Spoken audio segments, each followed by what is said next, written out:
There it is. Alright guys, for this video we're going to go over level 5 in Second Chances in Southern Utah, and this is the level of passion interest mapping. Now, the entire program, we have different steps of open mind, hard work, positive attitude, integrity, and passion interest mapping culminates at the end. During each one of these stages, we challenge every one of our students to create what's called a passion interest map.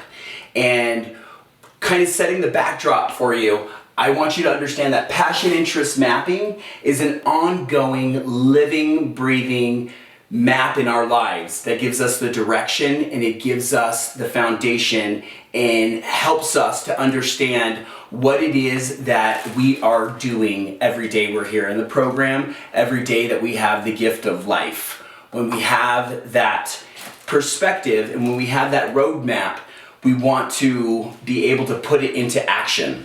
And so what we have here is just a general map. It's very, very elementary as far as the concept is concerned. However, it's very, very pivotal that we actually understand the process of how we learn and how we grow. Now, we have what's called one of our mottos at Second Chances in Southern Utah at Sinsu is growing the good tree one dendrite at a time.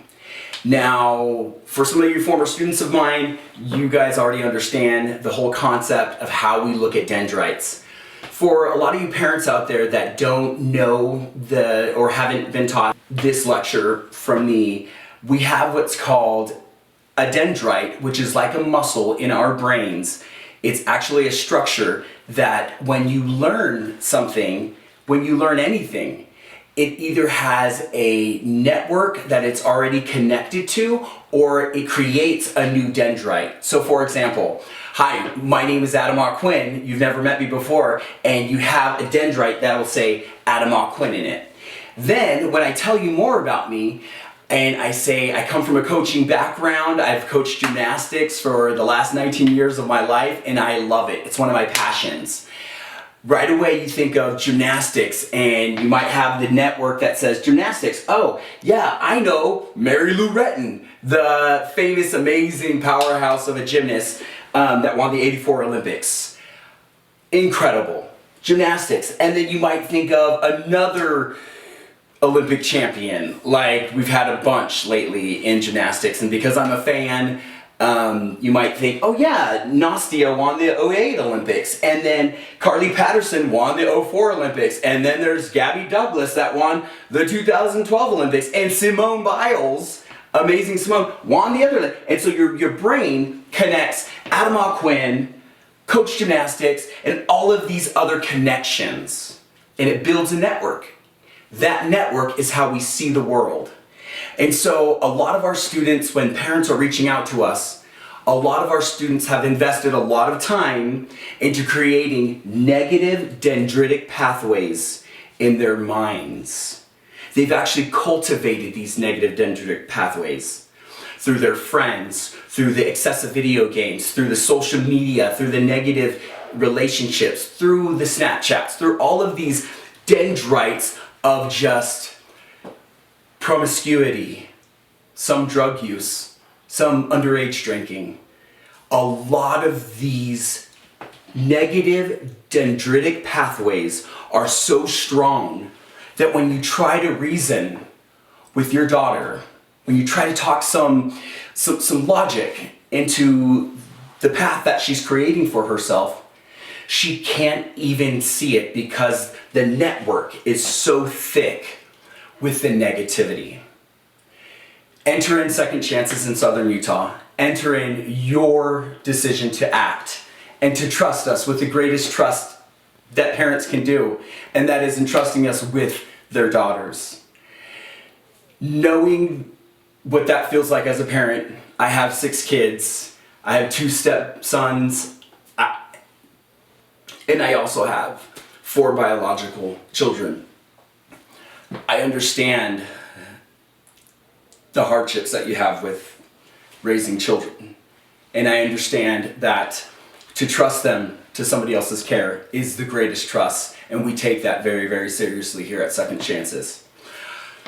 Back to dendrites, we challenge our students the day they come in to tell me about the things you love about life. Yes, we know that you're here because of some negative issues. We know that things were very bad at home and the communication broke down and there's some rules that were broken. There's a lot of issues that are going on.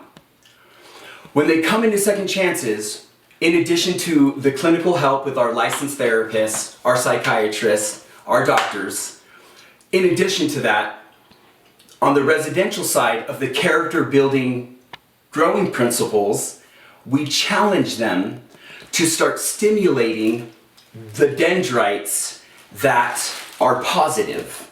And that's why we call it growing the good tree one dendrite at a time. So we challenge them with, tell me the things that you love about life. This right here, I'm not the best artist in the world, but focus on the concept, not the art. I am making myself vulnerable to my former students and to my current students, my staff, and our parents. This is my passion interest map. Quin, from an early child, loves animals. I do. I would start off conversations with complete strangers and I would say, hey, you got any animals? And if they said something beyond cat or dog, like if they said, yeah, I got a parrot, they were my best friend. I would want to know what the parrot eats, when it sleeps, can it talk? I would want to know what's the color of its feathers, does it shed its feathers? And my brain, my dendrites, when you said animals, would ignite with interest, enthusiasm, motivation.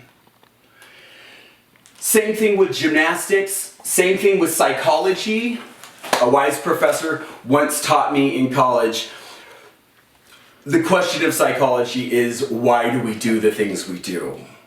And it just haunts me. So everywhere I go, if I'm at the grocery store or the gas station, and when I see the interaction of human beings, I always question, why are they doing the things that they're doing? Why is that person in a rush? Why does that person look sad? Why does that person feel angry? Why did that person just flip me off? Why are we doing the things that we do?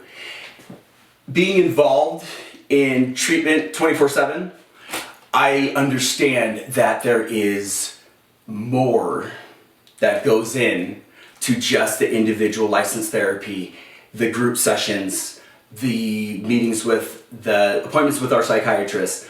There has to be more, and that's why I created Second Chances in Southern Utah. When you first come in, and a lot of our girls, to be quite honest, we had a girl out of California, and she created her passion interest map for me, and her passion interest map all centered around her being a drug dealer and wanting to deal drugs and make a lot of money, and she had a whole business plan and everything. Watching that passion interest map change when she realized that passion equals purpose and purpose equals fulfillment.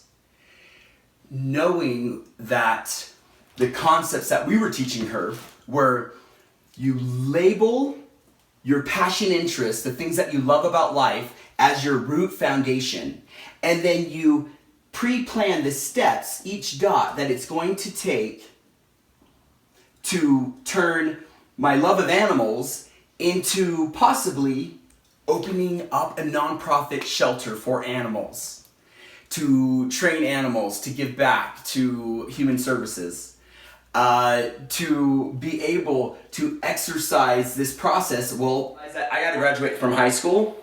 I've got to get a degree in college, or I have to go an apprentice at where my hands-on experience with animals can increase my knowledge, open my mind, and eventually get to my fruit. Here at Second Chances, we call it root to fruit.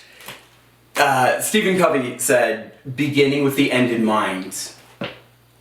Because we begin with root to fruit, I never knew that in my own life I would need this source of motivation. I was at a dark point in my life where I had given up almost entirely on the hope that I had for my positive future. I was at a point in my life where my depression and my addiction was so thick that I couldn't really function for more than an hour, 2 hours a day.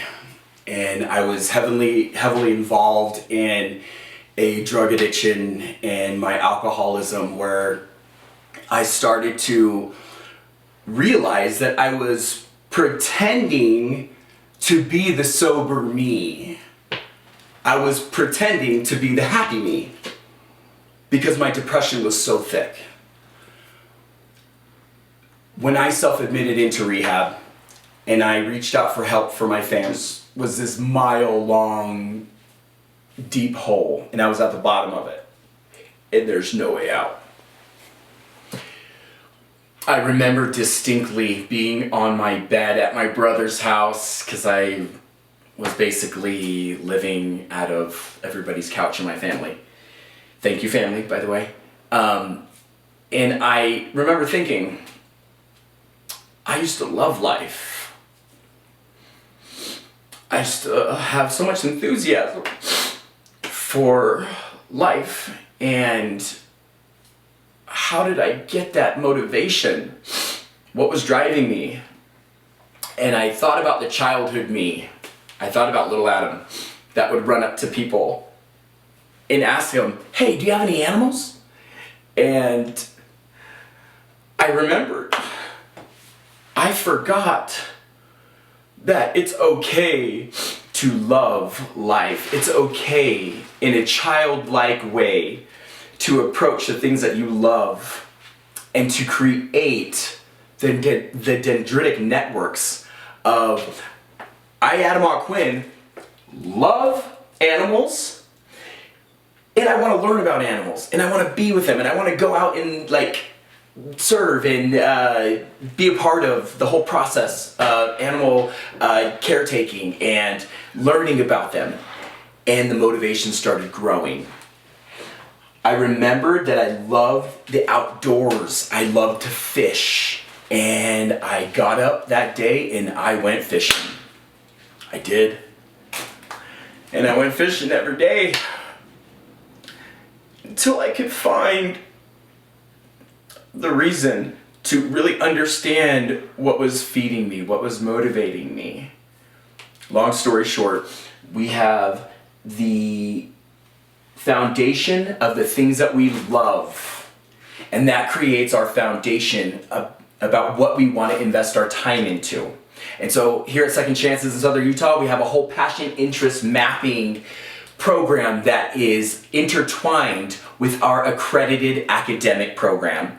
We have licensed teachers that break down the concepts like I just did, but in formal group accredited settings, career planning settings, passion interest mapping settings for these girls, that they can understand root to fruit. Passion equals purpose, purpose equals fulfillment, equals motivation, the enthusiasm to get out of bed, to get out of ourselves, to learn how to make a fulfilled, passion-filled life. When our students have the opportunity to sit down with our teachers to first obtain the knowledge in these areas about these passions, with the root to fruit concept, our teachers pre-plan individualized passion interest areas of knowledge, published materials, books on this subject, online searches that are guided with a mentor. They then present this information, both in written form and orally, to their passion interest mapping groups. And with the principles of open mind, listening to somebody else's passion, with the hard work that they know they have to go and plan out their field trips, plan out their expeditions. With licensed teachers and our staff, our students have the opportunity to fully invest in their adolescence. One of the biggest things that's missing right now in education, I believe, is the passion, interest mapping, interest of learning. Learning to love learning.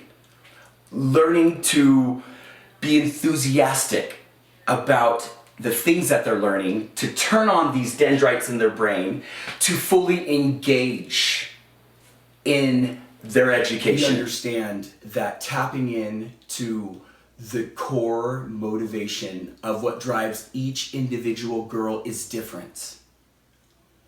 We can help to change lives by growing their passion interests and by growing the good tree one dendrite at a time.